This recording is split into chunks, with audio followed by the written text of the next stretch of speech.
Good morning student. तो हम पढ़ा रहे थे भोजन एवं मानव स्वास्थ्य। तो इसमें हमने भोजन, संतुलित भोजन और कुपोषण और विटामिन कुपोषण के बारे में बताया। आज हम पढ़ा रहे हैं खनिज कुपोषण। खनिज कुपोषण तो भोजन में लंबे समय तक खनिज लवणों की कमी होना क्या कहलाएगा? खनिज कुपोषण कहलाएगा।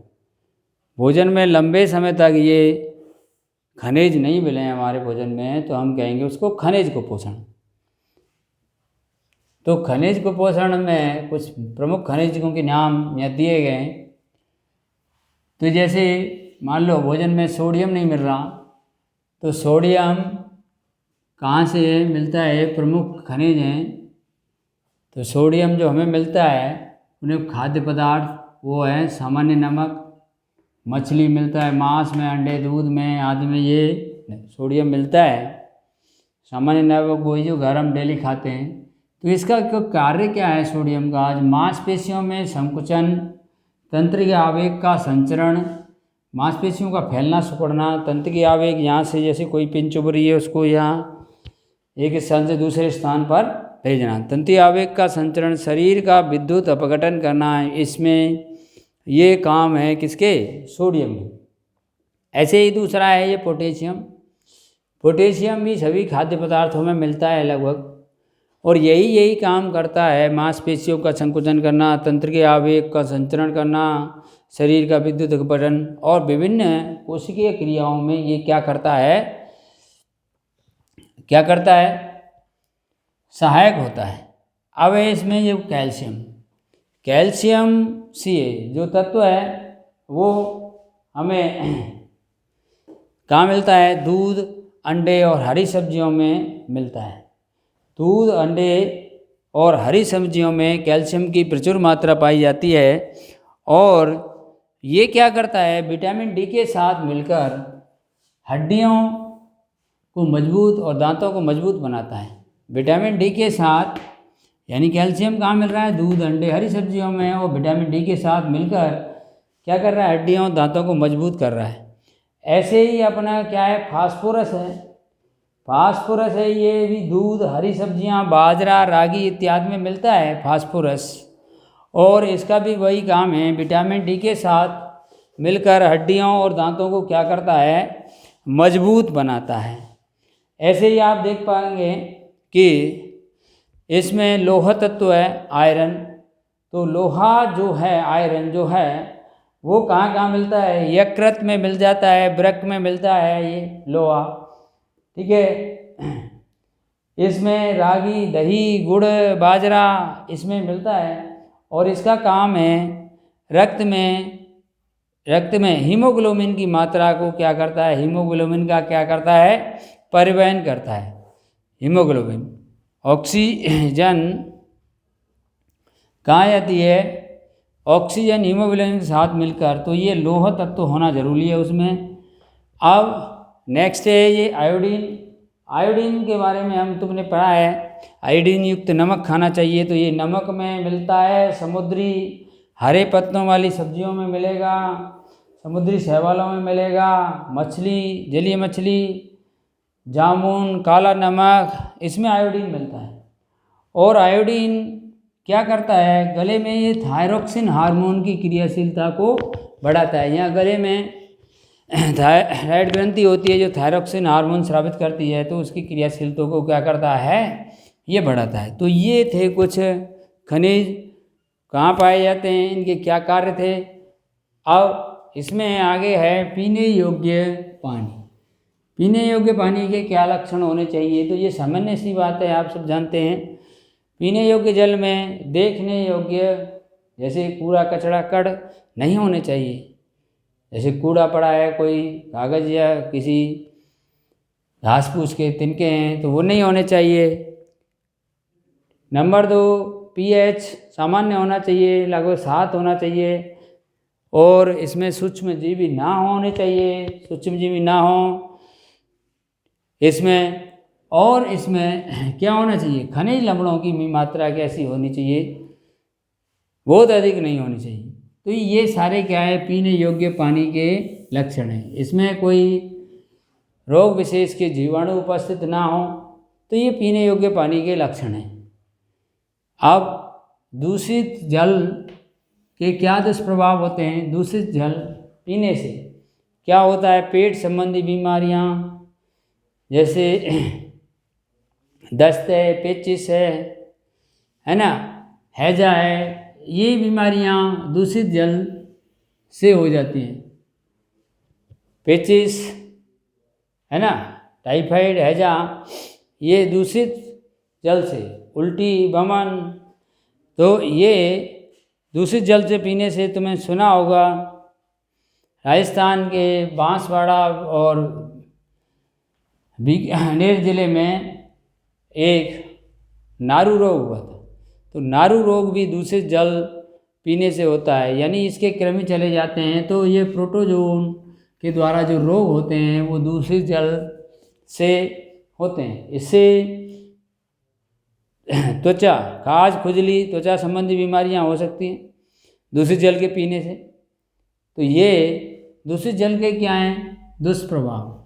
अब मोटापा, मोटापा क्या है, हमारा व्यक्ति का जो वेट है यदि 25 किलोग्राम पर मीटर स्क्वायर में आता है तो ये सामान्य स्थिति है मोटापे की। यदि व्यक्ति का भार 30 किलोग्राम प्रति मीटर स्क्वायर से ज़्यादा आता है तो इसको मोटापा कहते हैं। मोटापा। BMI क्या है, बॉडी मास इंडेक्स, शरीर भार सूचकांक। शरीर भार सूचकांक कितना होना चाहिए, 30 किलोग्राम मीटर पर सेकंड स्क्वायर। ये तो मोटापे की स्थिति में है। और सामान्य स्थिति में कितना होता है जी, 25 किलोग्राम प्रति मीटर स्क्वायर या इससे कम होना चाहिए बॉडी मास सूचकांक। बॉडी मास इंडेक्स नंबर है ये। तो मोटापा ये 25 किलोग्राम प्रति मीटर स्क्वायर पर क्या मानेंगे हम, सामान्य मानेंगे। और 30 पे क्या मानेंगे, पूर्व स्थिति में। और 30 से ज़्यादा हम मानेंगे मोटापा हो गया।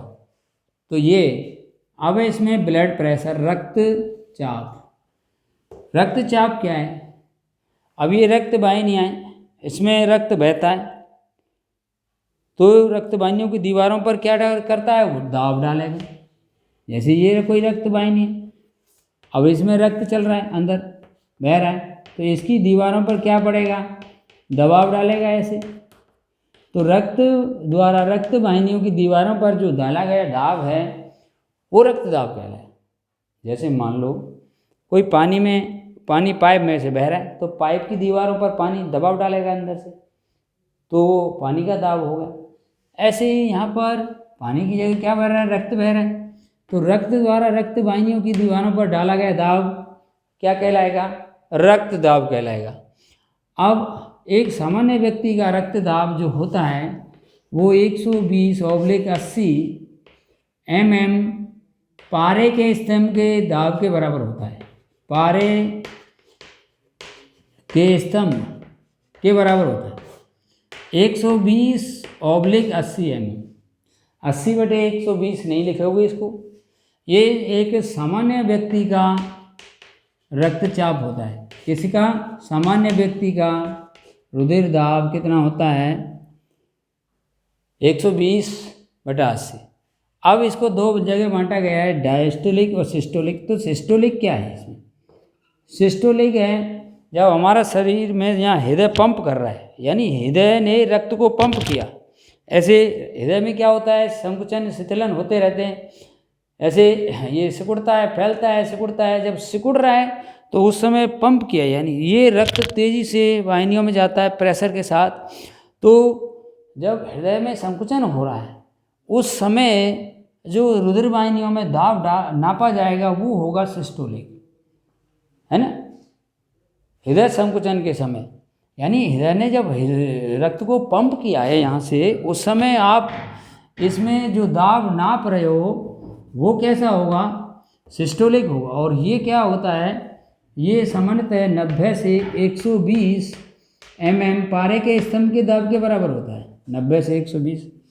और डायस्टोलिक जब हम शिथिलन करेंगे इसको, रक्त वाहिनियों में शिथिलन के समय जब नापा जाएगा, शिथिल हो जाएगा, उस समय जो रक्त नापा जाएगा वो क्या होगा, 60 से 80 mm होता है। ये डायस्टोलिक दाब कहलाता है, यानी जब रक्त में क्या हुआ है, शिथिलन। तो इस प्रकार ये रक्त दाब हुआ। तो हम बता रहे थे सिस्टोलिक दाब कितना होता है, 90 से 120 mm पारे के स्तंभ के बराबर होता है। और डायस्टोलिक होता है 60 से 80 mm पारे के स्तंभ के बराबर होता है। और रक्त दाब है वो किसके द्वारा नापा जाता है, रक्तचाप मापी, रक्तचाप मापी द्वारा मापा जाता है। ब्लड प्रेशर किससे मापते हैं, रक्तचाप मापी से नापते हैं। और एक सामान्य व्यक्ति का कितना बताया, 120/80 mm पारे के स्तंभ के दाब के बराबर होता है, ये बताया। तो रुधिर द्वारा रुधिर वाहिनियों की दीवारों पर जो दाब डाला जाता है उसे रक्तचाप या ब्लड प्रेशर हमने कहा। अब इसमें कुछ टॉक्सिन सब्सटेंस है, नशीले पदार्थ, जैसे गुटखा। अब गुटखा कई लोग ज़्यादा गुटखा का अत्यधिक सेवन करते हैं तो उनकी जो जबड़े की मांसपेशियां हैं, ये यहाँ साइड, ये जबड़े की मांसपेशियां कठोर हो जाती हैं, जिससे जबड़ा ठीक से नहीं खुलता। ऐसे खुलेंगे तो क्या है, मुँह ज़्यादा नहीं खुलेगा। जैसे हम कहें गोलगप्पा खाएं तो बाहर ही फूट जाएगा, यानी मुँह ज़्यादा नहीं खुलेगा, ठीक से नहीं खुलेगा। इस स्थिति को कहते हैं सब म्यूसिस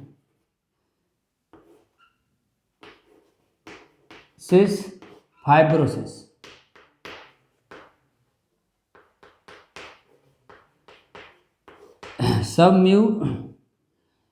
सबम्यूसिस या सबम्यूकोसिस फाइब्रोसिस रोग कहते हैं, सबम्यूकोसिस फाइब्रोसिस रोग कहते हैं, यानी जबड़ा ठीक से नहीं खुलना और जबड़े की मांसपेशियों का कठोर हो जाना। ये किससे हो रहा है, अत्यधिक गुटखा के सेवन से हो रहा है। सबम्यूकोस फाइब्रोसिस रोग है, गुटखा के सेवन से हो रहा है, ज़्यादा गुटखा खाने से। तो हम कह सकते हैं कि सबम्यूकोस फाइब्रोसिस रोग क्या है कि अत्यधिक गुटखा खाने से जबड़े की मांसपेशियां क्या हो जाती हैं, कठोर हो जाती हैं, जिससे जबड़ा ठीक से नहीं खुलता। यह रोग क्या कहलाता है, सबम्यूकोस फाइब्रोसिस हो जाता है। तो गुटखा आजकल गली गली गांव में पाउच के रूप में मिल रहा है।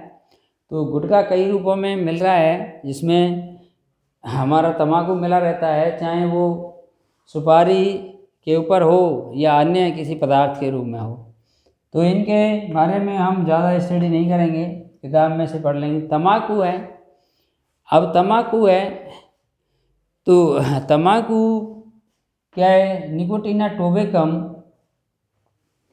जो तम्बाकू का क्या हो गया, बोटेनिकल नेम, वनस्पति वैज्ञानिक नाम, इसकी पत्ती उनसे बनाया जाता है। यानी तम्बाकू किससे प्राप्त होता है, पत्ती से प्राप्त होता है।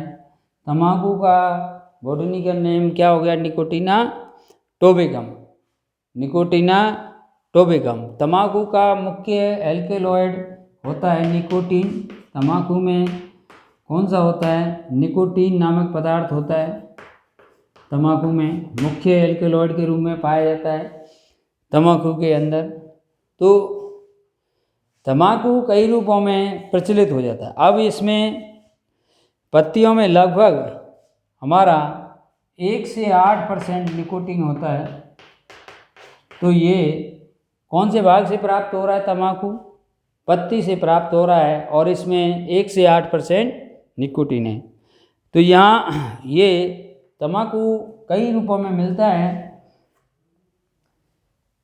ये बीड़ी सिगरेट के अंदर भरे रूप में मिले, चाहे पाउच के रूप में मिले या पाउडर में रूप में मिले, कई लोग पाउडर के रूप में नाक में सूंघने का काम करते हैं तम्बाकू को, तो अनेक रूपों में मिलता है। अब तम्बाकू से क्या हानि होती है ये सब जानते हैं। तम्बाकू उपयोग से जीभ, मुंह, गले के कैंसर होने की संभावना बढ़ जाती है। तम्बाकू में बता रहे हैं ये पदार्थ निकोटीन होता है, तो हम ये बता रहे हैं ये धमनी और शिराओं में क्या हो जाता है, यहाँ जमा हो जाएगा। ये धमनी शिराओं की दीवारों को क्या कर देगा, मोटा कर देगा। तो यहाँ ऑक्सीजन परिवहन की क्षमता को क्या हो जाएगी, कम, क्योंकि जगह नहीं है। ये धमनी शिराएँ क्या होंगी, ब्लॉक हो जाएंगी। तो इससे क्या हो सकता है, हृदय, रक्तचाप, हार्ट अटैक जैसी बीमारियां होती हैं। गर्भवती महिलाएं इसका सेवन करती हैं तो भ्रूण की विकास की दर, यानी बच्चे के विकास की दर क्या हो जाती है, अवरुद्ध हो जाती है तम्बाकू। तो ये इसमें पढ़ लेंगे। तो जैसे हम कह रहे हैं बीड़ी सिगरेट पी रहे हैं तो उसमें कार्बन मोनोऑक्साइड जा रही है जो ब्लड में ऑक्सीजन का परिवहन कम कर रही है। तो ये सब यहाँ से आप देख सकते हैं। तो भारत में लगभग प्रतिवर्ष 60 लाख लोग तम्बाकू का उपयोग करने के कारण असामयिक मौत हो जाती है, 60 लाख होगी। और 10 लाख की उसमें से इनडायरेक्ट, 50 लाख तो जो तम्बाकू का उपयोग कर रहे हैं वो, और 10 लाख ऐसे हैं जो तम्बाकू का उपयोग तो नहीं करते लेकिन उनके पास रहते हैं। जैसे हमारे घर में कोई तम्बाकू का उपयोग करता है और हम उसके पास रहते हैं उसी घर में, तो उसके धुएं इत्यादि से ऐसे व्यक्ति 10 लाख हैं, ठीक है, जो असामयिक मौत से मरते हैं। मदिरा शराब है, ये आजकल शराब के नाम से प्रचलित है। इसका मुख्य घटक क्या होता है, एथेनॉल होता है, एथिल एल्कोहल। क्या है, एथिल एल्कोहल। मदिरा का मुख्य घटक क्या है, एथिल एल्कोहल। C2H5OH है इसमें मुख्य घटक के रूप में पाया जाता है एथिल अल्कोहल। अब मदिरा का सेवन की आज प्रचलित है, व्यवहार है। आज हर कोई ज़्यादा से ज़्यादा लोग मदिरा का सेवन करते हैं। तो हम इसे दुष्प्रभाव इसमें से देख सकते हैं। मदिरा का ज़्यादा सेवन करने से ये एथिल अल्कोहल यकृत में पहुंचकर एक हानिकारक जहरीले पदार्थ एसिटाल्डिहाइड में बदल जाता है। ये विषैला पदार्थ है जो क्या करता है, लिवर को, हमारे को, यकृत को खराब कर देता है, खराब करता है। तो इसका क्या हो गया, ये दुष्प्रभाव है। तो हृदय के अलावा आप देख पा रहे हैं कि मदिरा सेवन करने वाले से स्मरण शक्ति कम हो जाती है, रोग प्रतिरोधक क्षमता कम हो जाती है, शरीर में संतुलन और समन्वय और नियंत्रण की शक्ति कम हो जाती है, सोचने समझने की शक्ति कम हो जाती है। तो ये मदिरा के क्या हैं, दुष्प्रभाव। तो इसमें से ऐसे ये पढ़ सकते हैं। फिर है लास्ट में ये अफीम। अफीम का नाम पेपेवर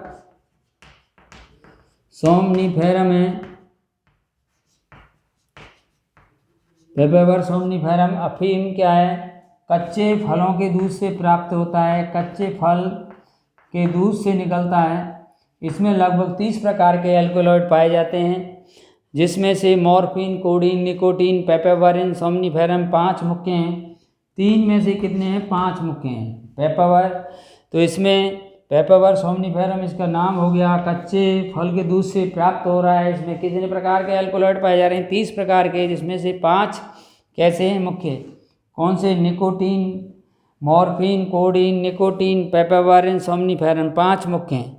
और मॉर्फिन, कोडीन दर्द निवारक औषधि के रूप में काम में लिए जाते हैं। किसके रूप में, पेन किलर, दर्द की औषधि बनाई जाती है इनसे।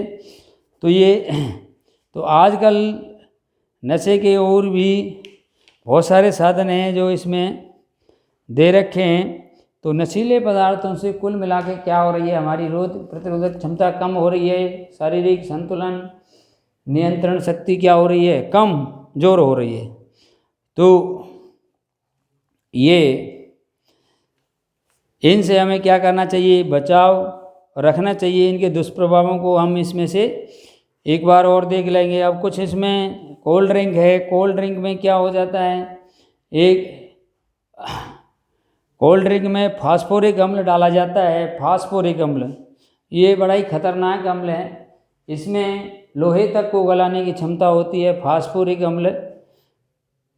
अम्ल होता है, किस में मिलाया जाता है?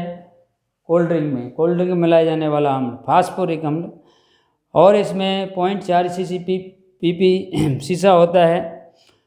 और इसमें एक पदार्थ होता है एथिलीन ग्लाइकोल, जिसको मीठा जहर के नाम से जाना जाता है। तो हम कहें मीठा जहर क्या है? मीठा जहर किसे कहते हैं? तो एथिलीन ग्लाइकोल को कहते हैं। किस में मिलाया जाता है? ये कोल्ड ड्रिंक में मिलाया जाता है।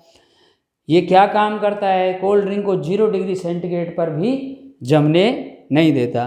तो इसमें 1-1 नंबर के क्वेश्चन ज़्यादा आते हैं। पहले 1+3 नंबर का आता था, तो इसमें 1 नंबर के क्वेश्चन भी तैयार करने हैं, तो ऐसे क्वेश्चन उसमें पूछ ले जाएंगे। अब हम कह रहे हैं जैसे फल और सब्जी है, उसमें चटक रंग लाने के लिए फल है, जैसे कोई टमाटर है, चट लाल, बैंगन है उसका अच्छा कलर आए, सेब है उसका अच्छा कलर दिखे। फल और सब्जियों में चटक रंग, चटकीला रंग, अच्छा रंग लाने के लिए हम रासायनिक इंजेक्शन का प्रयोग करते हैं फल और सब्जियों में। फल और सब्जियों को ताज़ा रखने के लिए, फल सब्जी क्या है, कई 1-2 दिन बाद मुरझा जाती हैं, बासी हो जाती हैं, तो कोई खरीदेगा नहीं। तो उसमें ताज़ा रखने के लिए फल और सब्जियों को लेड व कॉपर विलयन का उपयोग किया जाता है। लेड व कॉपर का विलयन प्रयुक्त किया जाता है, स्प्रे कर देते हैं, जिससे वो फल सब्जियां को ताज़ा बनाए रखता है।